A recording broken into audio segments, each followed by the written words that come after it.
பனியால் மூடப்பட்ட இந்த பெரிய ஐஸ் நிலத்தில் ஒரே வழியில் ஒரே திசையில் பல பென்குயின்கள் ஒன்றாக நடந்து கொண்டிருந்தார்கள்.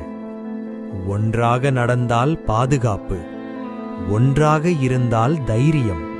ஆனா அந்த கூட்டத்திலே ஒரு குட்டி பென்குயின் சிறிது நின்றது. முன்னாடி பார்த்தது, பின்னாடி பார்த்தது. அனைவரும் போகும் பாதையா அல்லது யாரும் செல்லாத ஒரு புதிய பாதையா?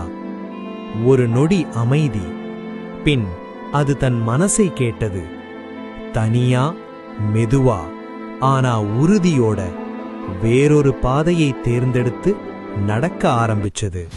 ஏனென்றால் எல்லாரும் போகும் பாதைதான் சரியில்லை. சில நேரம் நம்ம பாதை நமக்காக காத்திருக்கும்.